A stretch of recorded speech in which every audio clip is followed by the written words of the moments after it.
जी, hello दोस्तों, मैं हूँ कमर चीमा। और दोस्तों, जिस तरह कि आप देख रहे हैं, मेरे साथ मौजूद हैं साजिद तार साहब। तार साहब, सबसे पहले तो आपके वक्त का बहुत शुक्रिया sir. My pleasure. Thank you, Chima sir. Thank you. तार साहब, इस वक्त मिडल ईस्ट में तो हम देख ही रहे हैं कि वहाँ पे इसराइल और हमास और इसराइल एंड पैलेस्टाइन के दरमियान क्या चल रहा है। लेकिन एक और बहुत बड़ी डेवलपमेंट हुई है जिसमें इंडिया फिर ग्लोबल लाइमलाइट में आ गया है। रिसेंटली अभी कनाडा इंडिया मामलात जो थे वो थोड़े थमे ही थे, और बल्कि मैं देख रहा था कि इंडिया ने जो है वो कनेडियंस के लिए जो वीज़े हैं वो दोबारा खोल दिए। कतर ने आज सुना है कि 8 इंडियंस को डेथ सेंटेंस दे दी है फॉर स्पाइंग। आप क्या समझते हैं, ये कितना बड़ा डिप्लोमेटिक सेटबैक है?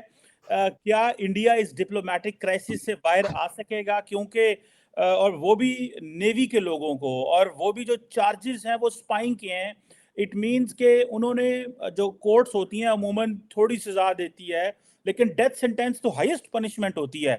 आप क्या देखते हैं, कतर इंडिया ताल्लुकात मजीद खराब हो सकते हैं, या क्या आप देख सकते हैं कि इंडिया जो है वो अरब फ्रेंड्स के जरिए या वेस्टर्न फ्रेंड्स के जरिए कतर को अलोर करने की कोशिश करेगा कि वो इसमें जो है वो मर्सी शो करे? आप इसको कैसे देखते हैं? पहले इस पे जरा आज बात करें। चीमा साहब, मिडिल ईस्ट के अंदर जिस तरह का उनका जुडिशल सिस्टम है वो दुनिया से अलग है बिल्कुल ही। अगर देखा जाए उनका जिस तरह आपने देखा होगा कि सऊदी अरेबिया और दूसरे मुस्लिम ममालिक के अंदर जिस तरीके से हार्श सजाएं दी जाती हैं, बिलखसूस फॉरनर्स को आपने देखा होगा कि वहां पे हर जुमे वाले दिन सऊदी अरेबिया के अंदर लोगों के हाथ काटे जाते हैं, गर्दनें उतारी जाती हैं, लेकिन मेजॉरिटी जो होते हैं इमिग्रेंट गरीब लोगों को, अमीर आदमी के लिए वहां पे सजाएं मुख्तलिफ किस्म की हैं, लोकल को जो जिनको कहते हैं अपने सिटीजन के लिए अलग है। लेकिन इतना आसान नहीं होगा इन 8 आर्मी ऑफिसर्स को सजा देना, इतना आसान नहीं होगा। मैं समझता हूं ये एक मेरे ख्याल में तो कतर ने जो थोड़ा सा हवा लेने की कोशिश की है, मेरे ख्याल में होगा ऐसा, इतना आसान नहीं है। धारा ग्लोबल टेक्नोलॉजीज एक प्राइवेट कंपनी थी जो कि उनके फोर्सेस को ट्रेन करते थे। ये सारे रिटायर्ड नेवल ऑफिसर्स थे जो कतरी जिनका कॉन्ट्रैक्ट था कि कतरी फोर्सेस को ट्रेन करना वहां पे। और उन पे इल्जाम यह था कि उन्होंने इटालियन सबमरीन थी कोई, उसके बारे में मुखबरी की है इसराइल को। लेकिन देखें, मैं दुनिया के अंदर जहां भी अगर देखा जाए, क्योंकि मैं बहैसियत स्टूडेंट ऑफ लॉ इसके ऊपर अपील के राइट्स होते हैं। दूसरा, अगर आपको अदालत के ऊपर एतमाद ना हो तो जो डिफेंडेंट होता है वो अपना वेन्यू चेंज की भी अपील कर सकता है। तो ये इतना आसान नहीं होगा। भारत इस जिस तरीके से डिप्लोमेटिकली स्ट्रांग है इस वक्त, जो उनकी फॉरेन पॉलिसी है, इतना आसान नहीं होगा कि इन 8 भारतीय शहरों को फांसी दे दी जाए, सजाए मौत दे दी जाए। It won't be that easy. लेकिन ये मेरे ख्याल में कतर जो है उन्होंने कोई अपनी मार्केटिंग करने के लिए ये स्टंट किया है। जिस तरह पहले वो फीफा कराया, अब उन्होंने मेरे ख्याल ये भी उन्होंने कहा चलें जी लोगों को अट्रैक्ट किया जाए, लेकिन बैकफायर करेगा। इतनी हार्श सजा देंगे जब आप अनाउंस करेंगे, जो बिजनेस कम्युनिटी होगी वो डर जाएगी। लोग कतर में आने से कतराएंगे। लोग पहले ही देखा जाए तो अगर इन मिडिल ईस्ट के ऊपर जो छोटी स्टेटें हैं, इस्लामिक कंट्रीज के ऊपर एक बहुत बड़ा स्टिग्मा है कि वहां पे विमेन जो है वो ऑप्रेस्ड हैं, और हार्श कानून है। जिस तरीके से मैंने बताया कि वहां पे फन के तौर पे मैंने देखा, वो एक वहां पे सऊदी अरेबिया के अंदर एक चौक है जहां पे लोग इस तरह खड़े होते हैं जिस तरह नेटफ्लिक्स पे मूवी देख रहे हैं, तो लोगों के हाथ काटे जा रहे हैं। लेकिन ये एक सोसाइटी के अंदर एक खौफ पैदा हो जाता है। और दूसरा, मेरे ख्याल में ये कतरों को बैकफायर करेगा। ना सिर्फ बिजनेस कम्युनिटी डर जाएगी, लोग वहां पे जो दूसरे इमिग्रेंट आने से डर जाएंगे, जो टेक्नोक्रेट है वो आने से डर जाएंगे, साइंटिस्ट डर जाएंगे आने से। तो मेरे ख्याल में इसमें अभी मैंने देखा था जिसमें भारत ने अभी तक कोई स्ट्रॉन्ग स्टेटमेंट नहीं दी। अभी तक मैंने उनकी फॉरेन ऑफिस के जो स्पोक्स पर्सन है उनकी मैंने देखी है स्टेटमेंट, सुना है उन्होंने प्रेस कॉन्फ्रेंस की मैंने सुनी उसको, लेकिन उनका कुछ स्ट्रॉन्ग स्टैंड अभी तक नहीं था। लेकिन मेरा नहीं ख्याल कि कतर जो है वो इनको फांसी दे पाएगा। मेरे ख्याल में इस पे मेरी ओपिनियन तो यही है कि इसके ऊपर इंटरनेशनल लॉज जो है उनको, डिप्लोमेटिक कम्युनिटी तो नहीं उनको आ सकेगी क्योंकि वो रिटायर्ड ऑफिसर्स थे, रिटायर्ड लोग थे, वो सिविलियंस वाले लॉ उनके ऊपर लागू होगा।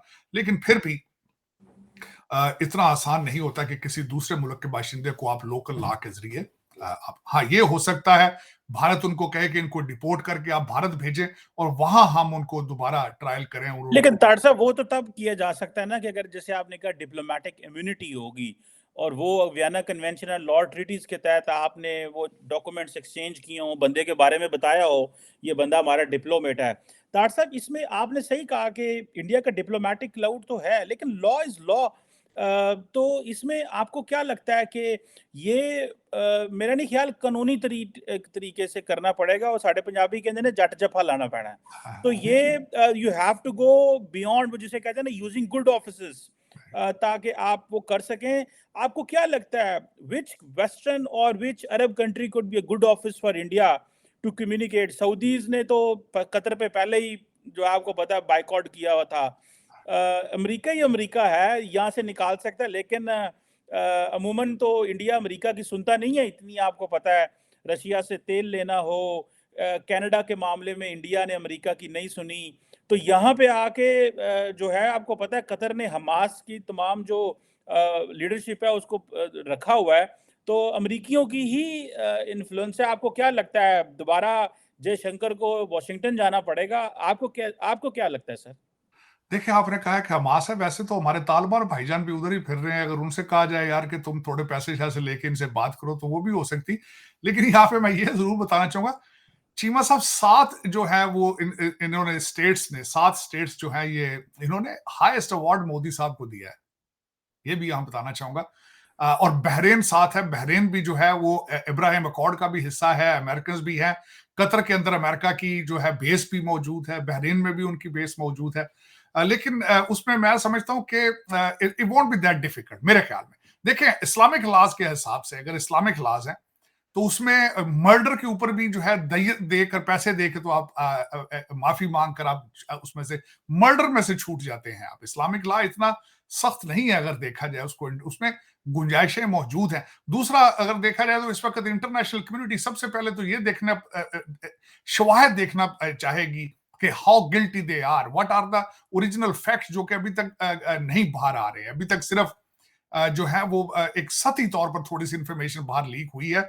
उसके फैक्ट्स जो थे, किस तरीके से उन्होंने एस्पेनाज किया है, उन्होंने कितना वायलेट किया है, और फिर उस ये भी देखा जाता है चीमा साहब कि उनकी जो इंफॉर्मेशन बाहर गई है उससे नुकसान कितना हुआ है। उससे माली नुकसान हुआ है, सिर्फ रिप्यूट खराब हुई है, या उससे कुछ जानी नुकसान हुआ है। वो भी सजा देने के वक्त देखा जाता है कि जो इंफॉर्मेशन दी गई है उसका सोसाइटी को हार्म कितना हुआ है, उसकी बेस पे सजा का तो नौयत किया जाता है। तो मेरे ख्याल में जिस तरीके से इस वक्त अगर आप कनाडा जैसे मुल्क को जो है आप बैकफुट पे ले जा सकते हैं, तो कतर तो मेरे ख्याल में it won't be the big deal. Law is law definitely, लेकिन इस वक्त ये अंदाजा आप रखें चीमा साहब कि they are dealing with the 5th largest economy of the planet at the same time. और दूसरा, इस रीजन के अंदर जो इस वक्त साउथ चाइना सी के अंदर जो इस वक्त मामलात बन रहे हैं, उसमें India, Bharat is playing a wider role in there. और उसमें ना सिर्फ देखें, अल्टीमेटली जस्टिन ट्रूडो ने भी बात सारी शुरू करके ही एडमिटेड दीज बोथ फैक्ट्स कि 5th लार्जेस्ट इकोनॉमी और उनकी आजकल Bharat input into the south China conflict admit किया था जस्टिन ट्रूडो ने। तो अंडर गिवन दीज सर्कमस्टांसेस मेरे ख्याल में it won't be that difficult. Bharat has a leverage today, they have a upper hand in it.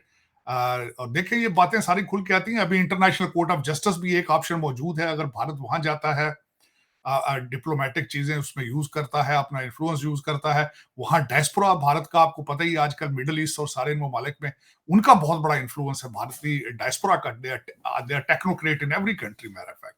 तो उसमें मेरे ख्याल में इतना आसान नहीं होगा। अब मैं बल्कि चीमा साहब आज बल्कि बात ये करना चाहूंगा, जो पहले हमने शुरू जिस पर किया, अभी तक बात तो सारी जो गर्मा गर्मी तो इसी रीजन में चल रही है, बल्कि इनके साथ ही कतर के साथ ही अमान, जहां पे वो चाइनीज उनके साथ नेवल एक्सरसाइजेस कर रहे थे, जहां 6 वॉरशिप्स थे उनके, और उन्होंने, चाइना ने उस पर डिसाइड किया कि they will remain in port, जो कि अमेरिका को उस पर एतराज था। तो मेरे ख्याल में वो खित्ता वैसे ही इस वक्त गर्म है फलस्तीन की वजह से। तकरीबन कहते हैं 6500 के करीब फलस्तीनी इस वक्त शहीद हो चुके हैं वहां पे, लेकिन उनका अटैक जारी है। सबसे बड़ी बात अभी तक ये है कि इजराइल ने ग्राउंड इन्वेजन अभी तक शुरू नहीं की है। वो बार हर रोज वो कहते हैं कि we are starting, we are prepared. Bibi Netanyahu जो है वो अपनी लेगेसी ये छोड़ना चाहते हैं, हालांकि उनको इजराइल के अंदर से काफी रिजेंटमेंट है कि ग्राउंड इन्वेजन नहीं होनी चाहिए। अमेरिका ने भी उनको वार्न किया है कि सितंबर 11 के बाद हमने जो गलतियां की थी, आप वो गलतियां ना करें। आज फिर तालिबान वापस आ चुके हैं, बल्कि एक क्वेश्चन मार्क है कि आप अगर गाजा में जाके हमास को डिसमेंटल करते हैं, लेकिन फिर हमास को रिप्लेस कौन करेगा, ये भी एक क्वेश्चन मार्क है। और दूसरा, इस वक्त अगर देखा जाए तो चीमा साहब जो वहां पे टनल सिस्टम उन्होंने बनाया, सरप्राइजिंगली मैं समझता हूँ हमास ने जो $100 मिलियन ईरान देता था, लगता है सारी टनल्स पे वो खर्चते थे सारा। 1300 टनल्स है वहां पे, 500 किलोमीटर का नेटवर्क है अंडरग्राउंड इनका। मैं जब मजीद इसके बारे में पढ़ रहा था तो सरप्राइजिंगली होचिमान जो कि वियतनाम के अंदर थे, जो 75 में, उन्होंने भी वहां पे वियतनाम को अमेरिका में डिफीट करने के लिए उनका टनल सिस्टम जो था उसका एक बड़ा रोल था। आज मैं समझता हूं इसराइल प्लान कर रहा है कि हम जाके वहां उसको उसमें पानी छोड़ें टनल्स में, लेकिन जो उनके हॉस्टेजेस हैं 200 के करीब, वो भी सारे टनल्स में हैं। उनको इस वक्त डिफिकल्टी है। इस वक्त इसराइल को इस वक्त losing their propaganda campaign, they are losing on it. पहले दिन जब 7 अक्टूबर को हमला हुआ था तो world was with Israel, but slowly gradually दुनिया अपनी खासकर सपोर्ट अपनी जो है वो चेंज करती गई।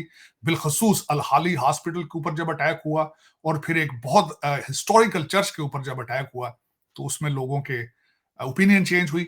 ऑप्टिक्स जो बाहर आ रहे हैं, अभी रिसेंट एक और भी चीज हुई है लेटली, आपने देखा होगा कि 85 साल खातून जो है, जो हॉस्टेज थी, जब वो बाहर निकाली गई और उन्होंने आके भी हमास के बारे में अच्छे अल्फाज बोले कि they were respectful and they were taking care of them. तो इससे originally it has become very difficult for Israel. America के अंदर मैं जहां बैठा हूं चीमा साहब, कल कोलंबिया यूनिवर्सिटी और एनवाईयू ने भरपूर, बल्कि उन्होंने क्लासों का बाइकाट किया, बाहर निकल के स्टूडेंट्स ने एहतजाज किया। George Washington university Washington DC, उसके अंदर दीवारों के ऊपर लिखा हुआ है कि you have blood on your hands, और बड़ी massive campaign is already taking place. लेकिन इसमें एक जो सबसे ज्यादा अफसोस की बात यह है चीमा साहब, जो मुझे महसूस होता है इस वक्त, जिस तरह हमारी वेस्टर्न सिविलाइजेशन सारी फैशन के तौर पर और पॉलिटिकल माइलेज गेन करने के लिए कीव जाते थे, ये सारे बारी बारी, इसी तरह इन्होंने लाइन बना के इस वक्त इजराइल जा रहे हैं सारे। कभी जा रहा है फ्रांस का सदर जा रहा है, कभी जो बाइडन जा रहा है, ऋषि सुनक जा रहा है। सर, आपने नोट किया कि अभी तक कोई भी हमारा मुसलमान इस्लामिक कंट्री का कोई भी बंदा वेस्ट बैंक नहीं गया। हालांकि जंग तो शुरू गाजा में है ना, वेस्ट बैंक जा सकते थे ये, लेकिन एक भी इंसान अभी तक वहां नहीं गया। अभी तक 20 ट्रक, जो कि कुछ भी नहीं, आटे में नमक के बराबर है एड के, अगर तो सोचा जाए 23 लाख लोगों के लिए 20 ट्रक इज नॉट सफिशिएंट, वो भी नहीं पहुंचे अभी पूरे तरीके से। और देख, 2 बिलियन मुसलमान दुनिया में, और बातें करा लो, ट्वीट। एक जो सबसे बड़ी मुसीबत है, हमारे मुसलमान लौंडे लपाड़े चाहे किसी मुल्क के भी हों, ट्वीट का शौक है। ओए यार, जिहाद ट्वीट पे नहीं होता, को $5 उनके लिए भेज दो यार, को पानी की कुछ छिक्का पानी का भेज दो यार, कोई एक केस पानी का भेज दो। तुम समझते हो ट्वीट पे जिहाद करके वो फलस्तीनियों को स्वाब पहुंच रहा है। मुझे लग रहा है कि फ्यूचर के अंदर इन्होंने नमाज भी ट्वीट पे पढ़नी है, इन्होंने रोजे भी ट्वीट पे रखने हैं, इन्होंने हज जुमरा भी ट्वीट पे करना है। तो इस तरह तो नहीं होता ना चीमा साहब। तार साहब, ये बताइएगा कि जो आपने कहा जॉर्ज टाउन में, कोलंबिया में, एनवाईयू, हार्वर्ड का आपको पता ही है, हर जगह पे प्रोटेस्ट हो रहे हैं। आप अमेरिकी फॉरेन पॉलिसी को समझते हैं, आपने प्रेसिडेंट ट्रंप और रिपब्लिकन्स के साथ बड़ा काम किया है, कितना को असर पड़ता है इस तरह की जो कैंपेन्स होती हैं? ये नॉर्मली कहा जाता है ये अमेरिका का लिबरल है, ये अमेरिका का लेफ्ट है जो बेसिकली बात कर रहा है, बड़े प्रोग्रेसिव और माइंड से सोचते हैं। इसका कितना को असर पड़ेगा कांग्रेस पे, स्टेट डिपार्टमेंट पे, व्हाइट हाउस पे, मीडिया पे, या कि ये भी एक अमेरिका की शक्ल है, बस इतना ही रहेगा ये? नहीं, इसमें सिर्फ में देख कुछ भी नहीं है, सिर्फ एक फैशन है। मैं ये आपको बताता हूँ फैशन। उसकी वजह ये है, ये जो बच्चे सड़कों पे निकले हैं, इनमें से ज्यादा ब्लैक लाइव मैटर के थे। वो बच्चियां चीख रही, उसका कुछ भी नहीं असर कांग्रेस, मैं कहता हूं सबसे पहले चीमा साहब, मैं इस मुल्क के अंदर बैठा हूं, दुख के साथ कहूंगा, दुख के साथ, 23 दिन हाउस का स्पीकर ही कोई नहीं था, 23 दिन के लिए। कल पिक किया उन्होंने स्पीकर, रिपब्लिकन माइक जॉनसन जिसका नाम है, कल 23 दिन के लिए कोई स्पीकर नहीं था। 14 कैंडिडेट थे, 4 दफा पोल हुए हैं, 4 दफा पोल। और सबसे बड़ी, मैं आज आप मेन के अंदर आज शूटिंग एक बंदे ने मारा है, उसने 22 लोग मार दिए हैं। पहले वो बॉलिंग एली में गया, फिर उसके बाद एक क्लब में गया, उसने 22 बंदे कल मार दिए, 60 के करीब जख्मी। आज सुबह मेरी किसी से बात हो रही थी, तो उसने कहा यार ये बंदे करते ही कुछ नहीं है यार, हमारे लेजिस्लेशन बड़ी फेल होगी। मैंने कहा नहीं, अपने मतलब की चीजें फौरन कर लेते हैं। अभी 105 बिलियन यूक्रेन के लिए और इसराइल के लिए उन्होंने बिल पास करना, वो रात के टाइम हो जाना, एक सेकंड के अंदर पास हो जाएगा वो। अगर नहीं होना कुछ, तो जर्नल मैसेज के लिए कुछ नहीं होना, मेरे लिए कुछ नहीं होगा। मेरी जिंदगी डजंट मैटर फॉर दैम। अपने मतलब के काम सारे करा लेते हैं, फौरन बिल पास हो जाते हैं, इकट्ठे हो जाते हैं सारे।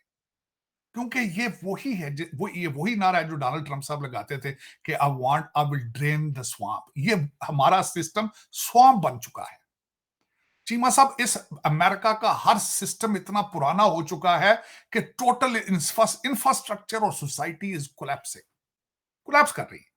खासकर बिलखसूस जमहूरियत, डेमोक्रेसी बिल्कुल doesn't exist in this country at all, period. और फ्यूचर भी इसका कोई नहीं। इस वक्त अगर देखा जाए तो टोटल डिपार्टमेंट ऑफ जस्टिस सिर्फ एक टास्क है उसके पास कि किस तरीके से डोनाल्ड ट्रंप को इलेक्शन से रोका जाए। 3 साल इन्होंने कोई केस उसके खिलाफ नहीं बनाया, 3 साल। जिस दिन उसने कैंडिडेसी अपनी अनाउंस की है, जब उसकी रेटिंग ऊपर आ रही है, पूरा एफबीआई और जो डिपार्टमेंट ऑफ जस्टिस है घेरा डाल लिया उन्होंने इस वक्त टोटल। और हमारी इंटेलिजेंस कम्युनिटी, उनको इन्वायरमेंट, उसका सब्जेक्ट दिया गया है कि आप इन्वायरमेंट के पीछे जाए। चीमा साहब, आज मैं आपको छोटा सा और बात, बीइंग कंजर्वेटिव, एक और चीज बता, आज जो कुछ भी दुनिया में हो रहा है अमेरिका के लिबरलिज्म की वजह से हो रहा है। मैं उसके आर्गूमेंट दूंगा सपोर्टिंग। उसका आर्गूमेंट ये है कि चीमा साहब, इन्होंने तेल बंद किया है अपना, इन्होंने तेल प्रोड्यूस बंद कर दिया, अमेरिका ने रिस्ट्रिक्शन लगा दी। उसके बाद क्या उसका इंपैक्ट हुआ, दुनिया के अंदर तेल की प्राइसें बढ़ गई। तेल की प्राइसें बढ़ने से कौन से मुमालिक ने फायदा उठाया? रशिया और ईरान ने खुल के पैसा बनाया, और उसी पैसे से रशिया ने यूक्रेन की जंग लड़ी है और यूरोप को घिरा डाल लिया। उसी पैसे से ईरान आज जो कुछ कर रहा है। इस वक्त ईरान इतना स्ट्रांग है, इराक के अंदर, सीरिया के अंदर, लेबनान के अंदर, यमन के अंदर। आपको पता होना चाहिए कल परसों यमन से मिसाइल मारे उन्होंने। तो इन सारे मुमालिक को, ईरान को, जिसको अभी 2 हफ्ते पहले $6 बिलियन दे रहे थे, इनके अपने हालात इतने खराब हैं। जैक सॉलिवन, नेशनल सिक्योरिटी एडवाइजर, उसकी 3 हफ्ते पहले की स्टेटमेंट है कि मिडल ईस्ट इज सो काम, हर तरफ यूथोपिया बन चुका है। देखिए हमारी पॉलिसीज कितनी काम है। 6 बिलियन का गिफ्ट भेज दिया ईरान को, स्वाप कर लिया, कहते ईरान वो लबी डबी हो गए। आज अंदाजा लगाएं कि जब डोनाल्ड ट्रंप से, इससे पहले बाइडन से पहले, उनके फॉरेन रिजर्व 4 बिलियन थे, आज 77 billion. 4.5 lakh barrel per day वो पंप करते थे ईरानी, सैंक्शंस की वजह से। आज वो 3 million barrels per day pump कर रहे हैं। तो चीमा साहब, ये सारा, और दूसरी बात बताता हूं, हर चीज अपने मुंह पे पड़ रही है। हर मिसाइल जो चल रहा है हमास की तरफ से, हिजबुल्लाह की तरफ से, उसके ऊपर एड्रेस अमेरिका का लिखा है। किस तरीके से? जो मिसाइल आपने यूक्रेन को दिए वो सारे उन्होंने ब्लैक मार्केट में बेचे। जो मिसाइल आप तालिबान के लिए छोड़ के गए, उन्होंने, क्योंकि आपने उनको कैश बंद कर दी, सैंक्शन, उन्होंने भी सारे बेच दिए। तो ये दर हकीकत, जब आप लीडरशिप का फुकदान होता है, जब चीमा साहब लीडर, ये 50 साल सियासत में रहने से आप लीडर नहीं बन जाते। इस वक्त जो बाइडेन को बिल्कुल कोई पता नहीं है कि वो क्या कह रहा है। मैं हैरान हूं कि बीबी नेतन्याहू के सामने बैठे थे, एक एक लफ्ज उसके हाथ में चेट थी जो पढ़ रहा था, जो बाइडेन एक एक लफ्ज पढ़ रहा था, उसको कुछ पता नहीं है। ਸਾਡਾ ਨਵਾਜ਼ ਸ਼ਰੀਫ ਵੀ ਇੰਜ ਹੀ ਕਰਦਾ। ਨਵਾਜ਼ ਸ਼ਰੀਫ ਪਿੱਛੋਂ ਓਬਾਮਾ ਲਿਖ ਕੇ ਦਿੰਦਾ, ਉਹ ਕਹਿੰਦਾ ਚਾਚਾ ਜੀ ਹੁਣ ਤੁਸੀਂ ਅੱਜ ਚਲੇ ਜਾਓ ਇਜ਼ਰਾਈਲ, ਤੇ ਉੱਥੇ ਤੁਸੀਂ ਇਸ ਤਰ੍ਹਾਂ ਕਰਨਾ ਕਿ ਰੋਟੀ ਜਹਾਜ਼ 'ਚ ਹੀ ਖਾਣਾ ਤੁਸੀਂ, ਤੇ ਪਾਣੀ ਨਾ ਜ਼ਿਆਦਾ ਪੀਣਾ, ਤੁਹਾਨੂੰ पेशाब आ जाएगा। ਤੇ ਉਹ ਮੇਰਾ ਮਕਸਦ चीमा साहब, इस तरह भी कभी मुल्क चले। और ऐसी कौम है, मैं अब इन्होंने आज क्या होना, सारा दिन CNN ने आज ना गन कंट्रोल के पीछे सारा दिन गुजारना है, क्योंकि कल वो बंदे ने मेन में मार दिया सारा कुछ। ये नहीं देखना कि वो 3 हफ्ते, वो बंदा ज़हनी तौर पे बीमार है, उसके ऊपर 18 पर्चे हैं। पहले पुलिस रिस्पॉन्ड नहीं करती, क्योंकि पुलिस डिफेंडिंग पुलिस, आपने मूवमेंट चला के पुलिस को, लॉ एनफोर्समेंट को आपने डिमोरलाइज कर दिया, और जो डिपार्टमेंट ऑफ जस्टिस है उसको पोलिटिसाइज करके वो सारा उसका काम आपको डोनाल्ड ट्रंप और रिपब्लिकन्स को, हमारे ये मोहतरम जो बुजुर्ग हमारे प्रेसिडेंट है, वो रिपब्लिकन को कहते हैं they are home grown terrorist. जब आप दूसरी पार्टी को खुल के कहें कि दे टेररिस्ट हैं, तो ये जमहूरियत किस चीज की नाम है? फिर यही होगा ना, जिस तरीके से काबल से। और मैं एक और बात चीमा साहब, मैं हमेशा कहता हूं, अमेरिका का डूम्स डे वो था जब द फॉल ऑफ काबल, उसी दिन डी डॉलराइजेशन भी शुरू हुआ था। और जिस दिन ये काबल से भागकर आए थे अपने बच्चों की डेड बॉडियां लेकर, दो प्रेसिडेंट फौरन भागकर यहां आए थे, एक साउथ कोरिया का और एक जापान का। उन्होंने कहा था कि we are your allies, but अगर आप अपने आप को प्रोटेक्ट करने की सलाहियत नहीं रखते तो हमें इजाजत दो, हम एटॉमिक बम बना लें। उस वक्त America lost their credibility all over the world. फिर आप देख ले, मैं इसके और बता, इनका जिस तरह मैंने कहा 3 हफ्ते पहले तो जैक सॉल्वन जो एनएसए है उसने कहा था जी देखें मिडिल ईस्ट कितना काम क्वाइट हो गया।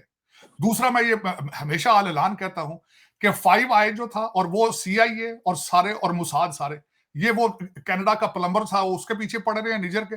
उधर हमास ने देख ले तैयारी करके कितना खूबसूरती से टकावा इनको सारा कर दिया। ये तो इनके हालात है।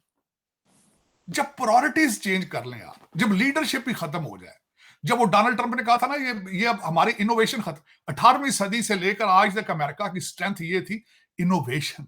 हर चीज में इनोवेशन होती थी, एक प्राइड होती थी हर चीज में। Tallest building, first in everything, the largest thing. अब वो खत्म हो गया। अब उनको बता दिया कि ओबामा साहब आके उनको कह गए थे कि you have been on a world stage for so long, now is your time to sit back and relax and let China shine. Let China shine. और चाइना शाइन कर रहा है, करेगा वो। उसकी वजह ये है, अभी इलॉन मस्क ने रिसेंटली महीना पहले कहा था कि मेरी फैक्ट्रियां चाइना के अंदर 24/7 चल रही हैं, और American they are trying to find an excuse not to show up to the work. Cheema साहब, मैं जिस वर्क प्लेस पे, मेरे ऑफिस के अंदर मुसलसल बच्चे क्या अमेरिकन रोजाना रिजाइन करते हैं, लिख के जाते हैं it's too much work, it's a lot of work. और एक और ट्रेंड इस वक्त चल रहा है कि आके 2 महीने काम करते हैं, रिजाइन देते हैं जाके उनको, क्योंकि साल डेढ़ उनको अनएम्प्लॉयमेंट मिल जाती है, घर में बैठ के सारा दिन नेटफ्लिक्स जो है वो चेंज करते हैं उस पर। और दूसरा चीमा साहब, बल्कि नेटफ्लिक्स से याद आया, छोटी सी बात थी कि सुना है इमरान खान साहब भी आजकल नेटफ्लिक्स उन्होंने लगवा लिया है, उस पर सारी पुरानी सीरीज देख रहे हैं, और गवर्नमेंट के खर्चे पर साइकिल भी उनको मिल गया। 2.5 लाख का उन्होंने पहले साइकिल लेके भेजा है, जो इमरान खान साहब ने कहा नहीं ये मैं नहीं चलाऊंगा। फिर 7.5 लाख रुपए का साइकिल उनको लेके भेजा गया। लेकिन वो जो एक कॉन्सेप्ट दिया जा रहा है ना कि अंदर बैठ के वो तो कुरान मजीद हिफज कर रहे हैं, उसके बारे में ये बड़ी मुसद्दका रिपोर्ट है कि he is watching Netflix series.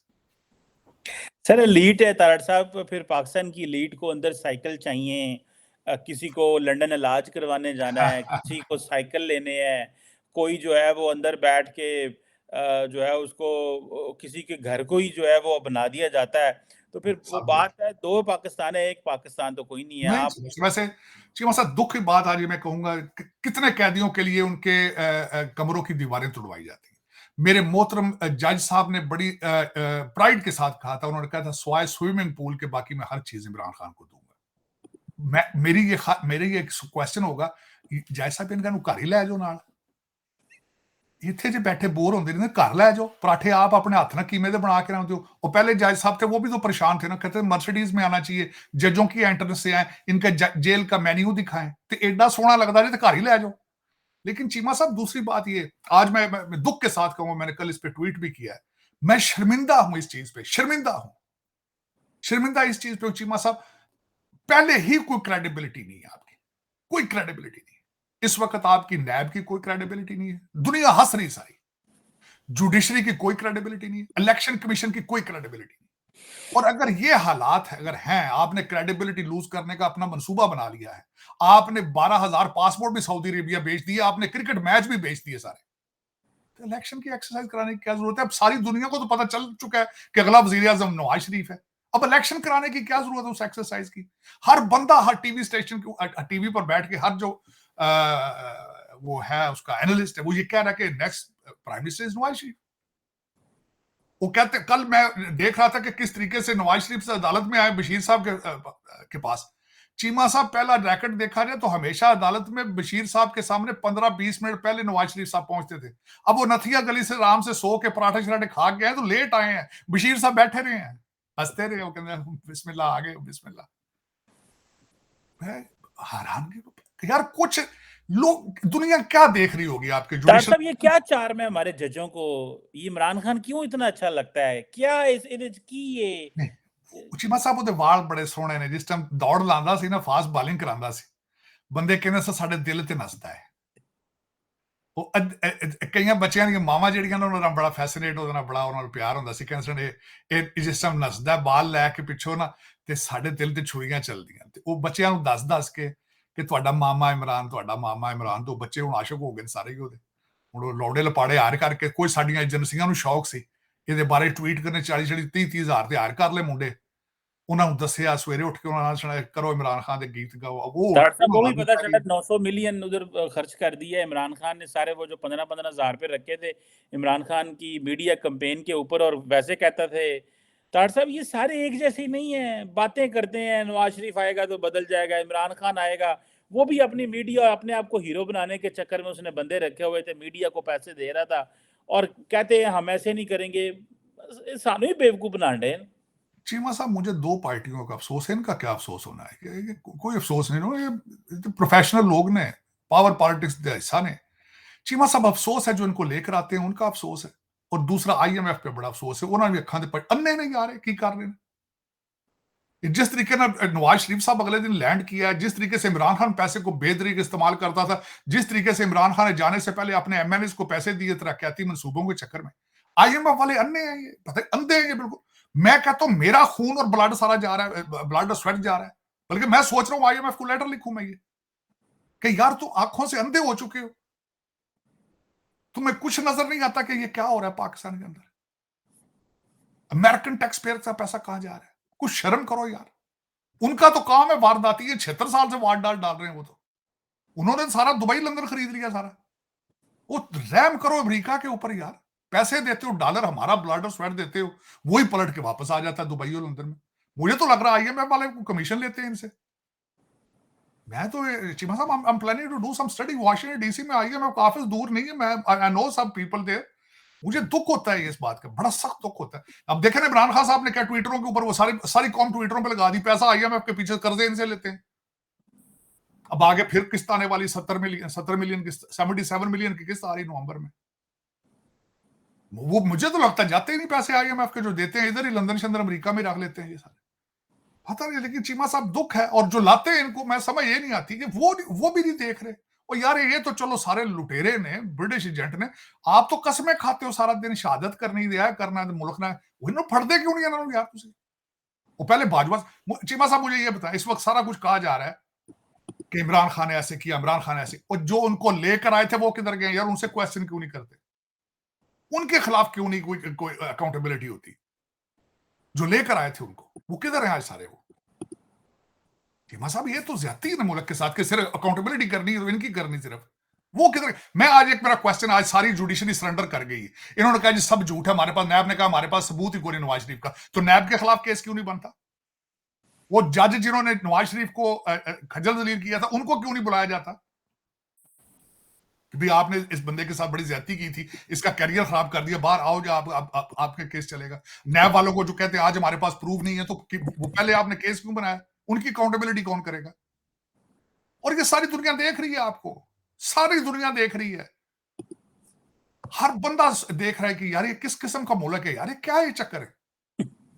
और यकीन कर लो अब तो अफगानिस्तान से भी नीचे लगना शुरू हो गए, आप नजर आते हो उनसे भी वो, हालांकि वो उनकी स्टोरियां सुनो, उनकी ठीक आ रही हैं खबरें बाहर, और लॉ एनफोर्समेंट भी ठीक है उनकी, सब कुछ ठीक, इकॉनमी डॉलर आपके सारे वो ले गए उठा के यहां से, आपकी मर्जी से, आपको कमीशनें दे के सारी। लेकिन चीमा साहब वो अब पता नहीं है, कोई पता नहीं कौन चला रहा है इस निजाम हस्ती को, कौन चला रहा है कोई समझ नहीं। सर साहब ये बस ये मोहम्मा है, ये एक ऐसी चीज़ है जिसका आज तक किसी को नहीं पता चल सका कि कौन चला रहा है, और ये पता भी नहीं चलना। और सियासतदान कहते हैं एस्टैब्लिशमेंट चला रही है, एस्टैब्लिशमेंट कहते हैं ब्यूरोक्रेसी चला रही है, ब्यूरोक्रेसी कहती है सानू पता कोई नहीं, हमें कॉल आती है। तो बस यही है पाकिस्तान, बस पता नहीं ये न्यूक्लियर वेपन और फौज, ये हर चीज़ कैसे मेंटेन हो रही है।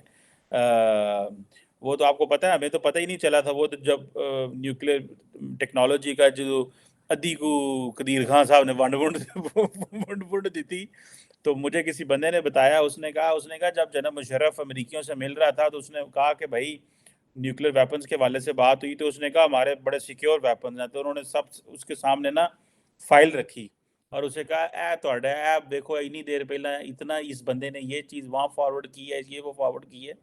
तो मुशर्रफ जो है वो घबरा गया और उसको कहते हैं पसीना भी आ गया। तो ये है कि ये निज़ाम पता नहीं कैसे चल रहा है। अब तो खैर हम बहुत पहले से मैच्योर और सिक्योर हो गए हैं, लेकिन लेट्स सी आइंदा कैसे चीज़ें चलती हैं और क्या चलता है। और कतर के हवाले से वो एक बड़ी डेवलपमेंट है। अभी इंडिया ग्लोबली रेलिवेंट होना शुरू ही हुआ है कि कनाडा के साथ एक मसला बन गया, एक अभी कतर के साथ मिडल ईस्ट में मसला बन गया। ये एक तार साहब ये एक इंटरेस्टिंग चीज़ है। मुझे नहीं लगता कि कतर इतनी जल्दी चीज़ें जाने देगा। ये कुछ और जब से ये कतर के हवाले से चीज़ें हुई हैं, इंडियन गवर्नमेंट और कोई लोग वहाँ से बोल भी नहीं रहे, कुछ ज़्यादा इसके ऊपर वो बात भी नहीं कर रहे, क्योंकि उनको ये भी खर्च है हमारा बहुत सारा मैन पावर वहाँ पे है वो भी ना वापस आ जाए। सो बड़े केयरफुली, क्योंकि जहाँ बिजनेस अटैच होता है इंडियंस बड़े स्मार्ट होते हैं, साढ़े यार नहीं एवं चले यहाँ लगे। तो ये चीज़ है। Thank you very much Sajid Tarar साहब sir, it's always pleasure talking to you. आपके बहुत का बहुत शुक्रिया सर।